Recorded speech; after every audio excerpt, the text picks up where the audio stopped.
नमस्कार, आप सभी का स्वागत है। मैं हूं डॉक्टर प्रभात। अपने दिमाग की कसरत कैसे करें? आप शरीर की कसरत तो करते हैं, लेकिन दिमाग की भी कसरत कैसे की जा सकती है ताकि आप अपने दिमाग को ग्राइंड कर सकें? कभी भी किसी भी मुद्दे पर किसी भी व्यक्ति के सामने बोल सकें। पक्ष में बोलना हो, विपक्ष में बोलना हो, किसी भी तरह के पॉइंट को लेकर आप काफ़ी देर तक बात कर सकें। इसके लिए आपको अपने दिमाग की एक्सरसाइज़ करना बहुत ज़रूरी है। अब दिमाग को ग्राइंड कैसे करना है? दिमाग की एक्सरसाइज़ कैसे होती है? कोई वज़न नहीं उठाना आपको, लेकिन आपको दिमाग को इस तरह से तैयार करना है कि आप किसी भी टॉपिक पर कभी भी सोचकर तुरंत उसको इलैबोरेट करते हुए, उसको विस्तारित करते हुए आराम से लोगों के सामने डिबेट कर सकें। ये सिर्फ घर पर दोस्तों के सामने ही नहीं, जब आप अपनी प्रोफेशनल लाइफ में जाते हैं, आपको अपनी बात को जब मजबूती से रखना होता है, अपनी आप बात को सही साबित करना होता है, उसके बारे में कोई तथ्य रखना होता है, तो आप उन बातों को मजबूती के साथ रखते हुए, तथ्यात्मक रखते हुए सामने वाले को संतुष्ट कर सकें अपनी बात से। मार्केटिंग फील्ड वालों को ये बहुत ज़रूरी हो जाता है, टीचर्स के लिए बहुत ज़रूरी हो जाता है। स्कूल्स में हम देखा होगा, हम डिबेट करते हैं। लेकिन आज मैं जो आपको एक्सरसाइज़ेज़ बताऊँगा, दिमाग की जो कसरत आपको बताऊँगा, वो कुछ ऐसी कसरत है जिसमें आप हो सकता है आपको शुरू में थोड़ा-सा परेशानी हो, लेकिन जब आप इस एक्सरसाइज़ को सही तरीके से कर पाएँगे, तो आपको लगेगा कि अब आप किसी भी टॉपिक पर कभी भी बात कर सकते हैं। लेकिन इन सबसे पहले एक चीज़ बहुत ज़रूरी है, आप पढ़ने की आदत ज़रूर डालें, क्योंकि किसी भी चीज़ के पक्ष को, विपक्ष को, खामियों को, उसकी अच्छाइयों को, उन सभी को जानने के लिए ज़रूरी है कि दुनिया उसके बारे में क्या सोचती है, ताकि आप उसको लेकर और अपने विचारों को आगे बढ़ा सकें, आप उस पर और ज़्यादा सोच सकें। लेकिन सोचना कैसे है और इसको लेकर हम क्या एक्सरसाइज़ कर सकते हैं, उनकी शुरुआत करते हैं।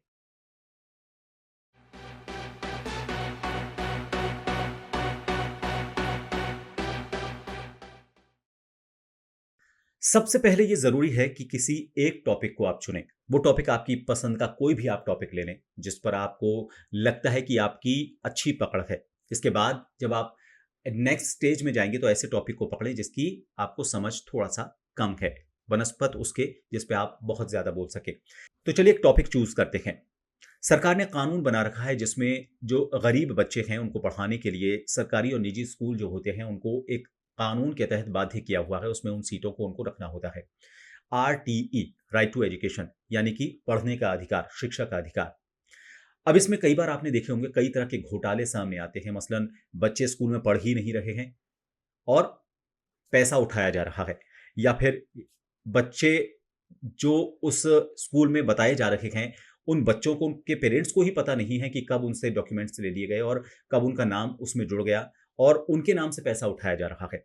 तो आरटीई कानून अच्छा है, लेकिन जब कानून में सुधार की बात आती है, तो हम किस तरह से उन चीज़ों को ढूँढ कर उसका सॉल्यूशन निकाल सकते हैं, इसके लिए हमें ज़रूरी है कि हम उसके बारे में विस्तार से सोचें। तो आरटीई को लेकर हम सबसे पहले हम ये टॉपिक को चूज़ करते हैं।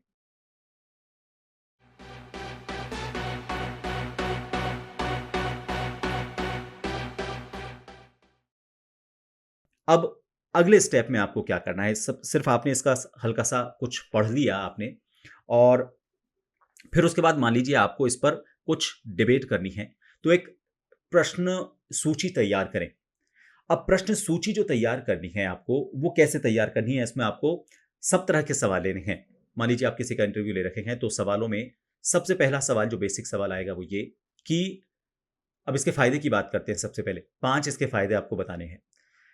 राइट टू एजुकेशन में सबसे बढ़िया बात तो यह है कि गरीबों को पढ़ने के लिए एक सरकार की तरफ से कानून बना दिया गया है। तो जो लोग सक्षम नहीं हैं अपने बच्चों की महँगे स्कूलों में जाने के लिए, प्राइवेट स्कूल्स के लिए फ़ीस नहीं दे पाते हैं, तो वो अपने बच्चों को उन स्कूल्स में कैसे पढ़ाएँ? तो इसके लिए सरकार ने कानून बनाया है। तो सबसे पहली बात तो ये कि इसमें बच्चों को पढ़ने के लिए सरकार की तरफ से कानून बनाया गया है, पहली बात। दूसरी बात अच्छी इसमें ये हो सकती है कि अब उनको पढ़ने के लिए सिर्फ़ फ़ीस ही नहीं, उसमें उनको स्कूल की यूनिफ़ॉर्म भी मिलेगी, किताबें भी मिलेंगी। तो उसमें बच्चे में एक कॉन्फिडेंस बूस्ट होता है। उनको ये लगता है कि हम भी उन बच्चों के बराबर जा सकते हैं, उन स्कूल में उन बच्चों के साथ बैठ सकते हैं, जिनको ये लगता है कि हमारे साथ इनकी बैठने की क्षमता नहीं है पैसे की वजह से, इकोनॉमिकली या फिर स्टेटस वाइज़। तो बच्चों में एक कॉन्फिडेंस डेवलप होता है। तीसरी बात, आप कंपेयर करेंगे उन बच्चों से जो दूसरे स्कूल्स में पढ़ते हैं, सरकारी स्कूल्स में पढ़ते हैं और वहाँ का जो एजुकेशन का सिस्टम है, हालाँकि बहुत अच्छा सिस्टम है, लेकिन चूँकि अच्छी तरह से डेवलप नहीं हो पाया है। उसके बनस्पत आज की जो कॉम्पिटिशन की जो ज़िंदगी है, बच्चे अपने आप को कैसे प्रिपेयर कर सकें, उन बच्चों के साथ वो अपने आप को टाई अप कर सकेंगे। तीसरा एक फ़ायदा ये है, चौथा ये कि जो बीच का गैप है, उनको लगता है कि हम इनके बराबर नहीं हैं, हम इनके साथ बैठ नहीं सकते, हम इनके साथ खाना नहीं खा सकते, हम इनके साथ पढ़ नहीं सकते, हम एक ही स्कूल में पढ़ नहीं सकते, तो वो जो गैप है, वो खत्म होगा। पाँचवा ये कि जो पेरेंट्स हैं, उनकी एक बहुत बड़ी चिंता खत्म होगी। उनको लगेगा कि उनके भविष्य को लेकर वो कुछ कर रहे हैं। वो सरकार की तरफ से जो सुविधा उनको मिल रही है, उसकी वजह से उनके बच्चों का भविष्य अच्छा होगा, तो वो थोड़े-से तनाव मुक्त होते हैं। उनको लगता है कि आगे उनकी ज़िंदगी अच्छी निकलेगी, गुज़र-बसर उनका अच्छा होगा। तो उनके लिए एक स्टेटस और आगे बढ़ाने को लेकर जो फ़ीस वो अपनी जेब से लगाते हैं इन स्कूल्स में पढ़ाने के लिए बच्चों को, उसको वो अपने फ़ैमिली को और आगे बढ़ाने के लिए या फिर अपनी सेविंग्स को बचाकर भविष्य में और हायर स्टडीज़ के लिए या फिर अपने दूसरी चीज़ें जो पारिवारिक ज़रूरतें हैं, उनको पूरा करने के लिए उस पैसे को खर्च कर सकते हैं। स्टेटस सिंबल उनका जो सोसाइटी में बनेगा, वो अलग बात है। तो ये 5 चीज़ें रहीं। अब खामियों की बात करते हैं। पहली खामी जो मैंने आपको शुरुआत में बताई थी, सबसे पहली खामी तो ये है कि इसमें एक ट्रांसपेरेंसी जो होनी चाहिए, वो ट्रांसपेरेंसी कहीं न कहीं ब्रीच हो रही है। मतलब बच्चे जो हैं उनके नाम तो जाते हैं स्कूल्स में, लेकिन उनका इंस्पेक्शन क्यों नहीं हो रहा है? सबसे पहली कमी तो ये है। अगर हो रहा है तो रेगुलर क्यों नहीं हो रहा? क्योंकि बच्चों के नाम स्कूल्स में तो होते हैं, रजिस्टर में होते हैं, लेकिन क्लास में वो बच्चे नहीं होते। दूसरी खामी ये है कि जो बच्चों की फीस स्कूल में जाती है, वो बच्चों की फीस क्या सही तरीके से इस्तेमाल हो रही है? क्या वास्तव में सरकार से भी पैसा लिया जा रहा है और कहीं ऐसा तो नहीं उन किताबों का जो पैसा है वो उनको अपने आप देना पड़ रहा है। दूसरी खामी ये है, इसको कैसे दूर किया जा सकता है। तीसरी खामी ये है, इसकी भी कोई ट्रांसपेरेंसी नहीं है कि जो बुक्स दी जा रही हैं वो क्या वहाँ पर उनको बच्चों को उपलब्ध करवाई जा रही हैं या नहीं, या फिर उनको अ, खुद खरीदनी पड़ रही हैं। चौथा ये कि क्या बच्चों को लेकर अलग से कोई क्लास तो नहीं लगाई जा रही है। ऐसा तो नहीं उन बच्चों को स्कूल में उन बच्चों के साथ नहीं पढ़ाया जा रहा जो रेगुलर हैं, उनके लिए कोई अलग से स्टूडेंट का अलग विंग तो नहीं बना दिया गया।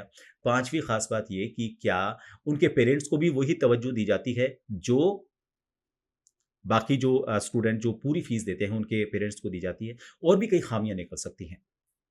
तो 5 ख़ासियतें और 5 कमियाँ।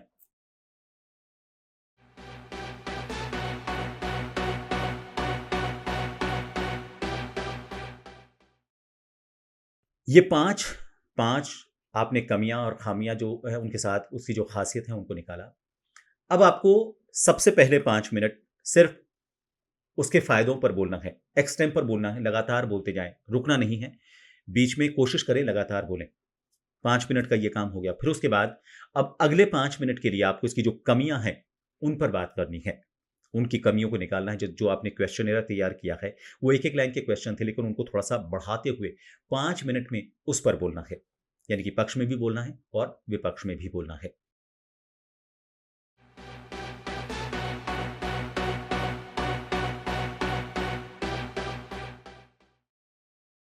अब इसके बाद जो अगली एक्सरसाइज़ आती है, वो थोड़ी-सी टिपिकल आपके लिए हो सकती है।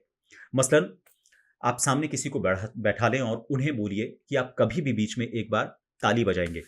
ये ताली आपके लिए संकेत है कि मान लीजिए आप शुरुआत तो करते हैं इसके पक्ष में बोलने के साथ, लेकिन जैसे ही सामने वाला ताली बजाएगा, आपको तुरंत उसके विपक्ष में बोलना है। यानी कि आपको अपने दिमाग के हर उस हिस्से को इस्तेमाल करना है, जो कभी तो पक्ष की तरफ जाता है, कभी विपक्ष की तरफ जाता है। आपको स्विच ओवर करना है उससे दूसरे ग्राउंड की तरफ, आप कभी पक्ष में, कभी विपक्ष में। लेकिन इसके लिए आपको पता नहीं कब बोलना है, सामने वाला कभी भी ताली बजा सकता है। तो आपको तुरंत अपने दिमाग के सोचने का जो नज़रिया है, वो तुरंत बदलना है। ये इसलिए ज़रूरी है ताकि आप अपने दिमाग के उन हिस्सों को भी इस्तेमाल कर सकें, जो अब तक आपकी कमियाँ रहे हैं, जिनको लेकर आप ये सोचते हैं कि मैं इतना क्यों नहीं सोच पाता हूँ, या फिर मैं सिर्फ़ पक्ष ही पक्ष क्यों सोचता हूँ, विपक्ष क्यों नहीं सोच पा रहा हूँ। तो इसके लिए ज़रूरी है कि आप ये वाली एक्सरसाइज़ करें। बहुत टिपिकल आपको लग सकती है, लेकिन शुरुआत में आपको इसको थोड़ा-सा अ, संयम के साथ करना है, बाद में आपको इसमें इंटरेस्ट आएगा। ये पूरी एक्सरसाइज़ आपको 5 मिनट के लिए करनी है। तो ये जो एक्सरसाइज़ेज़ हैं, इससे आपको आगे जाकर जब आप इसकी एक अच्छी प्रैक्टिस करेंगे, 10 दिन, 15 दिन, महीने भर तक आप जब इसकी प्रैक्टिस करेंगे, तो आपको खुद को लगेगा कि आप कभी भी किसी पहलू के कभी भी किसी टॉपिक के दोनों पहलू, आप इसके उजले पक्ष को भी देख सकते हैं, आप इसके अंधेरे पक्ष को भी देख सकते हैं, क्या इसकी खामियाँ हो सकती हैं, क्या इसकी खासियतें हो सकती हैं।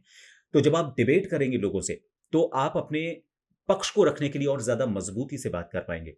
अगर मान लीजिए किसी ने कोई नेगेटिव कोई चीज़ सामने लाकर रखी, तो आपने चूँकि उसके नेगेटिव पक्ष को भी सोचा हुआ है, तो आप उसको और ज़्यादा तरीके से सुलझाकर उस बात को कह पाएँगे। अगर कोई उसका सॉल्यूशन निकालने की कोशिश आप करना चाहेंगे, तो वो सॉल्यूशन भी आप आसानी से निकाल पाएँगे क्योंकि आपको पता है समस्या क्या है। टॉपिक की जब मैंने बात की, तो अभी तो मैंने आरटीई लिया, लेकिन आप अपने इंटरेस्ट का कोई भी टॉपिक ले सकते हैं। अगर आपको म्यूज़िक अच्छा लगता है, आपका सब्जेक्ट म्यूज़िक है, तो म्यूज़िक ले सकते हैं। आपका सब्जेक्ट अगर साइंस है, साइंस पर बात कर सकते हैं, आर्ट्स है, आर्ट्स पर बात कर सकते हैं। पॉलिटिक्स अगर है, तो उस पर तो बहुत अच्छी डिबेट्स हो सकती हैं। आपने देखा होगा किस तरह की डिबेट्स करते हैं। आप देखिए, नेता इस मामले में बहुत माहिर होता है। जिस चीज़ को लेकर जब वो सरकार के सत्ता में होता है, तो उसके पक्ष में बात करेगा। लेकिन जैसे ही वो चीज़ सरकार उनके हाथ से निकल गई और वो विपक्ष में आ गए और वही चीज़ दूसरी सरकार करेगी, तो फिर उसके विपक्ष में बोलने लगते हैं। तो आप देखें कितने अच्छे वक्ता राजनीतिज्ञ होते हैं, क्योंकि उन्हें पता है कि किसी भी चीज़ को किस तरह से मोल्ड किया जा सकता है, उसका ऐसा कौन-सा पक्ष है जो सामने लाकर हम अपनी वाहवाही ले सकते हैं, ऐसा कौन-सा उसका प्रतिपक्ष है या इसकी ऐसी कौन-सी ख़ामी है, जिस पर हम सामने वाले को ग्राइंड कर सकते हैं, उससे डिबेट कर सकते हैं और अपनी तार्किक बात रख सकते हैं। तो नेता इसका सबसे बढ़िया उदाहरण है।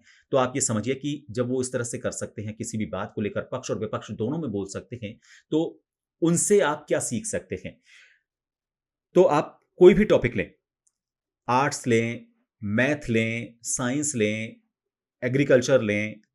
एग्रीकल्चर में जैसे मान लीजिए आप किसी भी अ, रसायनों के इस्तेमाल की बात होती है, तो रसायनों के इस्तेमाल के क्या तो फ़ायदे हैं और क्या नुकसान हैं? या फिर संकर बीज होते हैं, क्या उसके फ़ायदे हैं, क्या उसके नुकसान हैं? मौसम की बात करें, तो मौसम का ये बदलता स्वरूप क्या प्रकृति अपने आप को नियंत्रित कर रही है? या फिर ये एक बड़ा संकेत है कि हमें समझ जाना चाहिए, या फिर ये सही है, ये होता है? अगर होता है, तो कब-कब हुआ है? क्या ये सही संकेत चल रहे हैं? इस पर घबराने की ज़रूरत नहीं है।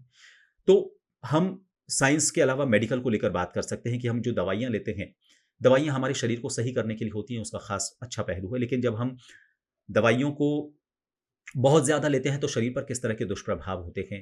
तो हर चीज़ के 2 पहलू होते हैं। तो आपको ग्राइंड करना है अपने दिमाग को, अपने सब्जेक्ट को, टॉपिक जो भी आपका इंटरेस्ट का है उसको लीजिए और उस पर जो मैंने आपको प्रैक्टिस बताई है, पहले टॉपिक चूज़ कीजिए, फिर उसके बाद एक प्रश्न की सूची बनाइए, 5 प्रश्न उसके पक्ष में, 5 प्रश्न उसके विपक्ष में, फिर 5 मिनट तक आपको उसके पक्ष में लगातार बोलना है, 5 मिनट आपको लगातार उसके विपक्ष में बोलना है और फिर टैप वाला, मैंने आपको बताया कि आपको पहले पक्ष में बोलना है, सामने वाला जैसे ही टैप करने लगे, आपको तुरंत उसके विपक्ष में जाकर बोलना है। ये एक्सरसाइज़ मुझे लगता है कि आपके दिमाग को ग्राइंड करने के लिए, आपके दिमाग की कसरत के लिए बहुत अच्छी हो सकती है। मुझे लगता है कि आपके लिए काफ़ी फ़ायदेमंद वीडियो रहा होगा। आपको ये वीडियो अगर पसंद आया है, तो इसे लाइक करें, शेयर करें, सब्सक्राइब करें। उसके बाद उसके आगे जो बेल आइकन है, उसे हिट कर दें, ताकि जब भी मैं नेक्स्ट वीडियो बनाऊँ, तो आप तक अपने आप उसकी जानकारी पहुँच जाए। आप मेरे सारे सोशल प्लेटफ़ॉर्म से भी जुड़ सकते हैं। इस वक़्त आपको उनके सारे लिंक स्क्रीन पर भी नज़र आ रहे हैं। नीचे डिस्क्रिप्शन बॉक्स में भी मैंने सारे लिंक कॉपी किए हुए हैं। आप उन लिंक पर क्लिक करके सीधा उस ग्रुप का हिस्सा बन सकते हैं, जिसमें सारे वीडियोस अवेलेबल हैं। आप अगर थैंक्स बटन पर क्लिक करेंगे, तो मुझे काफ़ी सपोर्ट मिलेगा, ताकि मैं इस तरह के वीडियोस बनाता रहूं। आप अगर जॉइन बटन पर क्लिक करेंगे, तो एक खास मेंबर बनेंगे और उन खास मेंबर्स के लिए मैं वक्त-वक्त पर कुछ खास टिप्स के वीडियोस बनाता हूं। आप इस वीडियो के बारे में मुझसे कुछ कहना चाहते हैं, नेक्स्ट मैं किस टॉपिक पर वीडियो बनाऊं, मुझसे कुछ सवाल करना चाहते हैं, तो कमेंट बॉक्स में लिख सकते हैं। फिलहाल इस वीडियो को देखने के लिए बहुत-बहुत शुक्रिया। नमस्कार।